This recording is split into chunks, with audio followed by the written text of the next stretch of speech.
بسم اللہ الرحمن الرحیم۔ آج اس ویڈیو میں آپ سے ایک بات شیئر کروں گا۔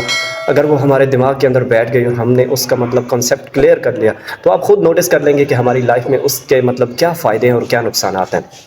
دیکھیں، ہم زبان سے تو سب مانتے ہیں، سب کچھ مانتے ہیں، اللہ ایک ہے، ایسے ہی ہے نا؟ میں بھی، آپ بھی مسلمان الحمدللہ، ہم سب مانتے ہیں کہ اللہ ایک ہے۔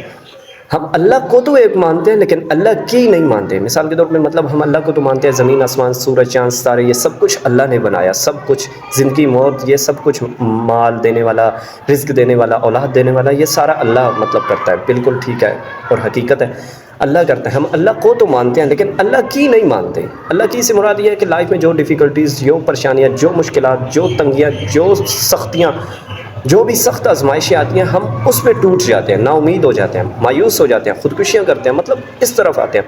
تو ہم جب زبان سے یہ کہتے ہیں کہ اللہ ایک ہے، ہم اللہ کو تو مانتے ہیں، تو ہمیں اس طرح ایکشن بھی کرنے چاہیے کہ واقعی اللہ ایک ہے، ہم اللہ کو مانیں اور اللہ کی بھی مانیں۔ مثال کے طور پہ آپ کو اگر اللہ تعالیٰ پورا اختیار دے دے ایک گھر کے اندر، اب میں آپ کو مثال دے رہا ہوں، اسی طرح آپ کے انشاءاللہ کلیئر ہو جائے گا۔ اللہ تعالیٰ آپ کو ایک اختیار دے دے، آپ کے گھر کے اندر آپ کو سربراہ بنا دے، آپ ایک خاندان پہ، ایک کنبے پہ آپ کو ایک اختیار اللہ تعالیٰ دے دے کہ آپ ان کے بارے میں جو کچھ بھی کرنا چاہیں کر سکتے ہیں، ٹھیک ہے؟ آپ جس کے بارے میں جو لکھنا چاہیں لکھ سکتے ہیں اور آپ سے کوئی پوچھ گچھ نہیں ہوگی۔ صرف مثال دے رہا ہوں، آپ سے کوئی پوچھ گچھ نہیں ہوگی، آپ ایک گارنٹیڈ مین ہیں، آپ جو بھی فیصلہ کریں گے ان کے بارے میں وہی ہوگا۔ اور آپ کو ایک پیج دے دیا جائے، ٹھیک ہے؟ آپ اس پیج پہ آپ 1 بائی 1 سب کا نام لکھیں، جو بھی آپ کے فیملی ممبر ہیں، خاندان میں جو بھی شامل ہے، جن کے انڈر آپ کو اللہ تعالیٰ نے کر دیا، آپ ان کے بارے میں لکھتے رہیں کہ یہ ہوگا، وہ ہوگا۔ آپ ہر بندے کے بارے میں جو لکھیں گے ویسا ہی ہوگا۔ آپ نے لکھ دیا کہ فلاں بندے کے ساتھ یہ ہوگا، ایسا ہو جائے گا۔ آپ نے لکھا یہ ہوگا، ویسا ہو جائے گا۔ جس بندے کے ذریعے آپ کچھ بھی لکھ دینا، کیونکہ آپ کو اللہ تعالیٰ نے اختیار دیا ہے، آپ کچھ بھی لکھیں ہو جائے گا ایسا۔ تو آپ اگر تھوڑا بھی اپنے دل کے اندر احساس رکھتے ہیں، تھوڑی بھی ہمدردی رکھتے ہیں، تو آپ مجھے خود بتائیں کہ آپ اس اختیار کا کوئی غلط فیصلہ کریں گے؟ کوئی غلط فائدہ اٹھائیں گے اس اختیار کا؟ کہ آپ کو پتہ ہے کہ اب میرے پاس فل اختیار ہے، میں فلاں بندے کا لکھ دوں کہ یہ فلاں بندہ کل مر جائے گا، اس بندے کا یہ نقصان ہو جائے گا، آپ لکھیں گے؟ آپ کا ہاتھ اس قلم کے ساتھ دے گا؟ کبھی بھی نہیں دے گا۔ اگر آپ کے اندر کوئی احساس ہوا، ہمدردی ہوئی، تو آپ کبھی بھی کسی کی بھی غلط تقدیر نہیں لکھیں گے۔ آپ کو اللہ نے بالکل اتھارٹی دے دی ہو لیکن پھر بھی آپ نہیں کریں گے۔ کیوں؟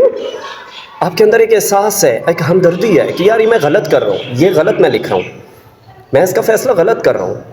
آپ نے کچھ بھی لکھا ہو، غلط لکھا ہو، تو آپ اندر سے، آپ کا ضمیر آپ کو جھنجھوڑے گا کہ یہ غلط ہے، حالانکہ آپ کو پتہ ہے کہ مجھے کچھ بھی نہیں ہونا، اللہ نے مجھے اختیار دے دیا، پھر بھی آپ اندر سے ایک دفعہ کانپ جائیں گے، آپ نہیں کریں گے۔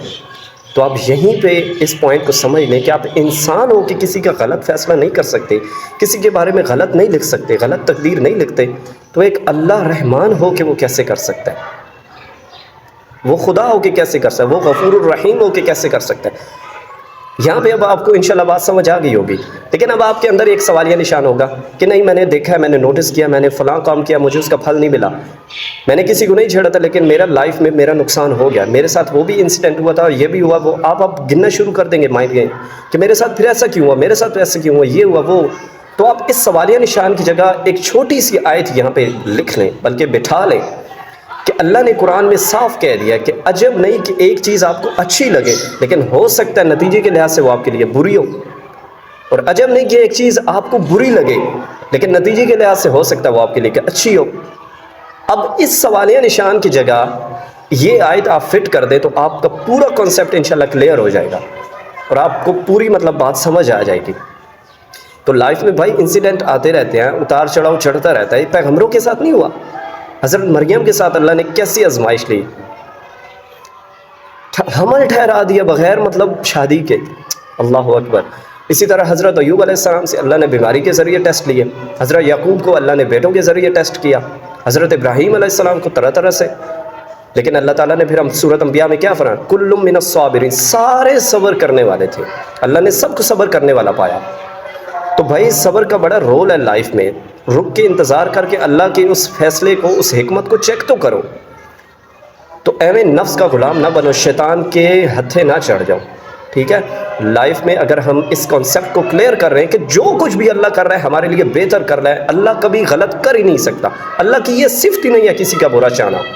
ہمیں وقتی کچھ لگتا ہے تو وہ ایک الگ بات ہے، ٹائم کے ساتھ ساتھ ہم اگر اللہ سے مدد مانگے، صبر مانگے، ہمارا انشاءاللہ یہ کلیئر کنسیپٹ ہو جائے گا۔ اور اگر ہمارا یہ کنسیپٹ کلیئر نہیں ہوتا تو ہم کسی حد تک گمراہ بھی ہو سکتے ہیں، وسوسے آئیں گے، اور وسوسوں کا علاج یقین ہے۔ اگر دل کے اندر کامل یقین ہے تو وسوسے ختم ہو سکتے ہیں۔